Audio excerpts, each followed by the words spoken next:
J'ai rencontré une jeune fille qui s'appelle Justine, qui avait exactement mon âge à cette époque-là, on avait 16 ans toutes les deux. Et quand elle s'est rendue compte que j'avais son âge, il y a quelque chose dans son regard qui a complètement changé. Et puis à la fin de la soirée, au bout de 2 heures, 2 heures et demie qu'on a passé ensemble, elle me regarde et elle me dit merci, parce que pour la première fois depuis que je suis ici, je me suis sentie jeune et pas malade. Ces dernières années, les cas de cancer chez les jeunes n'ont fait qu'augmenter. Entre 1990 et 2019, le taux de cancer a quasiment doublé pour les jeunes adultes. Plusieurs associations se battent au quotidien pour améliorer la prise en charge des jeunes malades. En cette journée mondiale contre le cancer, c'est l'occasion de mettre en lumière l'engagement de ces organisations. Comme l'association AIDA qui accompagne les adolescents et jeunes adultes atteints de cancer en France, ou encore Annie Nomade qui apporte de la douceur dans le quotidien des enfants malades grâce aux animaux. Alors on est en octobre 2014 et ma grand-mère qui s'appelait Aïda tombe malade, donc elle a une leucémie, donc c'est un cancer du sang, elle meurt assez subitement. Et moi je me confronte pour la première fois au monde de l'hôpital. Je rencontre pour la première fois des jeunes de mon âge qui ont la même maladie que ma grand-mère, mais qui toute la journée à l'hôpital sont entourés d'adultes. Et donc ça me marque beaucoup parce que je me dis mais c'est fou, parce que moi en étant au lycée je suis entourée tout le temps de jeunes et eux en étant à l'hôpital ils peuvent être amenés à se retrouver dans des services où la moyenne d'âge c'est 60 ans. J'avais envie de m'engager mais il y avait tellement de freins à l'engagement quand on avait moins de 18 ans et quand on était jeune, et je me suis dit qu'est-ce que je peux faire pour agir à mon échelle, quelle pierre je peux apporter à mon échelle, et la réponse ça a été de créer AIDA. Alors AIDA, c'est une association qui accompagne les jeunes entre 15 et 25 ans qui sont touchés par un cancer autour de 3 missions. La première, c'est d'accompagner les jeunes au quotidien dans les hôpitaux. Donc on est présent aujourd'hui dans une 60aine d'hôpitaux en France pour briser l'isolement des jeunes qui rencontrent la maladie. La deuxième mission, c'est d'aider les jeunes à se projeter dans leur avenir. Donc on a créé un programme d'après-maladie qui s'appelle Highway to Health. Donc c'est 1 an d'accompagnement pour aider un jeune qui sort tout juste de traitement à se projeter dans l'après et à reconstruire la suite de sa vie. Et la troisième mission d'AIDA, c'est de sensibiliser les jeunes à l'engagement, et notamment l'engagement qu'ils peuvent prendre en faveur de leur santé. Et donc pour ça, on engage des milliers de jeunes un peu partout sur le territoire. Le premier hôpital à nous avoir un peu fait confiance, c'était après qu'on en ait démarché plus d'une trentaine. Et il nous a dit, écoutez, je ne sais pas pourquoi je vous fais confiance, mais là, vous m'avez l'air motivé, vous m'avez l'air dynamique, j'ai envie de vous faire confiance. On va crash tester une intervention à l'hôpital, et puis ça, si ça se passe bien, on pourra continuer ensuite. Et la chance qu'on a eue, c'est que ça s'est bien passé. Alors moi, la toute première fois que je suis arrivée à l'hôpital, c'était un monde que je connaissais pas du tout. C'était la toute première activité qu'AIDA organisait. Et là, dans la salle commune qui s'appelle l'Aquarium, il y avait donc plein de jeunes bénévoles d'AIDA qui rencontraient des jeunes hospitalisés. Et moi, j'ai rencontré une jeune fille qui s'appelle Justine, qui avait exactement mon âge à cette époque-là, on avait 16 ans toutes les deux. Et quand elle s'est rendue compte que j'avais son âge, il y a quelque chose dans son regard qui a complètement changé. Et puis à la fin de la soirée, au bout de 2 heures, 2 heures et demie qu'on a passé ensemble, elle me regarde et elle me dit merci, parce que pour la première fois depuis que je suis ici, je me suis sentie jeune et pas malade. Et le fait d'être jeune avant d'être malade, c'est exactement ce qu'on essaye de faire et de pousser au quotidien avec AIDA, et c'est pour ça qu'aujourd'hui on a des dizaines de milliers de jeunes qui s'engagent partout en France. Alors l'histoire du miracle Pavard, c'est une histoire qu'on aime tous beaucoup chez AIDA. On était justement à Highway to Health, donc notre programme qui nous permet d'accompagner des jeunes qui sortent de traitement. C'est pile le week-end pendant la Coupe du Monde où la France va affronter l'Argentine. Donc on regardait, et au premier rang, il y avait un jeune qui s'appelle Jordi qui regardait le match avec beaucoup d'attention. Et au tournant du match, au moment où Benjamin Pavard marque son but incroyable contre l'Argentine, on a Jordi qui utilise toute la force de ses bras pour se lever de son fauteuil.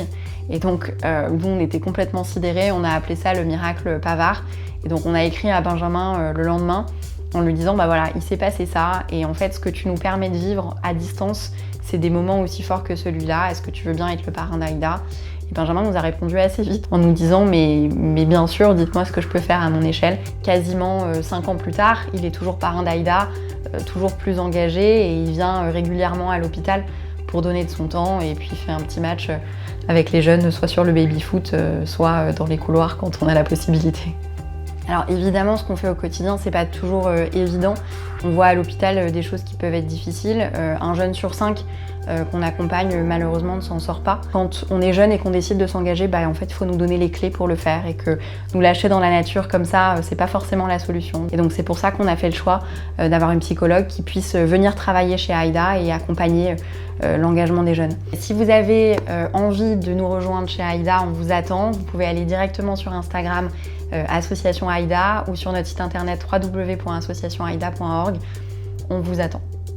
Pour apporter un peu de réconfort et mettre un sourire sur le visage des enfants atteints de cancer, Annie Nomade compte sur ses petites boules de poils. L'association organise des ateliers de médiation animale dans plusieurs hôpitaux français. C'est quoi toi ton animal préféré?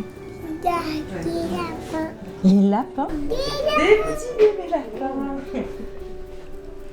Tu peux leur faire des petites caresses, ils adorent ça. On rend visite aux enfants de l'hôpital Gustave Roussy et on vient donner un petit peu de joie avec tous nos animaux, leur faire oublier un petit peu l'hôpital avec la douceur de nos animaux. C'est des enfants qui ont un cancer et qui vont finir pour faire une chimiothérapie, des soins qui sont douloureux, des soins qui sont pesants.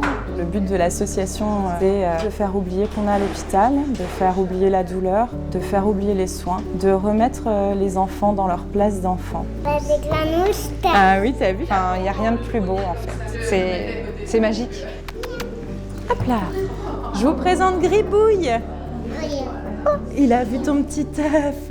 Alors voilà Gribouille. Gribouille, c'est mon collègue de travail. Il a été abandonné dans la rue quand il était bébé. Aujourd'hui, voilà, il apporte plein de bonheur dans les chambres, il est content. Oh le coquin! C'est mon partenaire, c'est mon collègue de travail. Cookie. Cookie. Cookie. Je suis papa de Gaëtan qui est dans sa petite chaise là. Cette initiative elle est génialissime. Je cherche les moments où mon fils il va être de bonne humeur et il va pas penser à autre chose. Et là pendant 1 heure, 1 heure et demie, il a pas vu le temps passer quoi. Donc il s'est régalé. Et mes petits cochons d'Inde, ils ont des copains. Ce sont des bébés lapins. Elle a des liens. Être sur un lit d'hôpital, c'est pas très rigolo, la chambre elle est un peu aseptisée.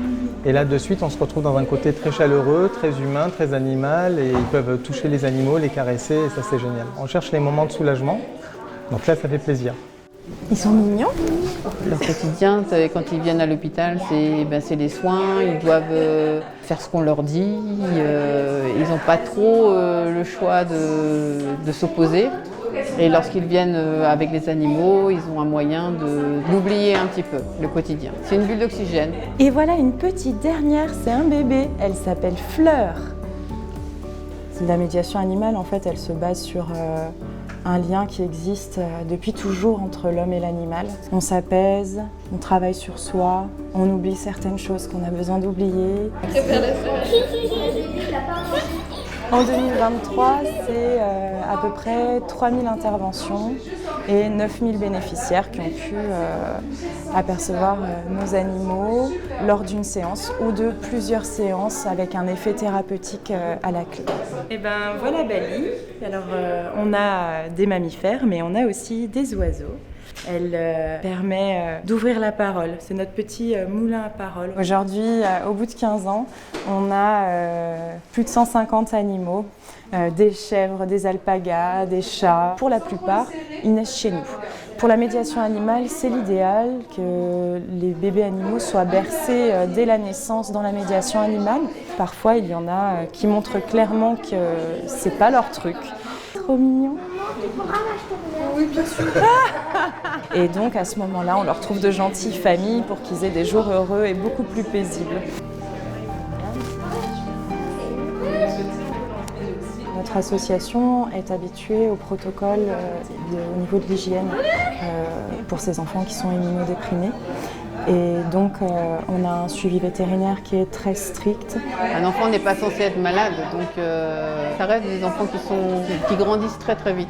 Mais la richesse, c'est vraiment le sourire des personnes qu'on rencontre, autant des enfants, de leurs parents, de leurs frères et sœurs, que les personnes qui travaillent autour d'eux, tout le personnel soignant également, qui a pris plaisir à rencontrer Gribouille, Bali et toute notre petite tribu d'animaux.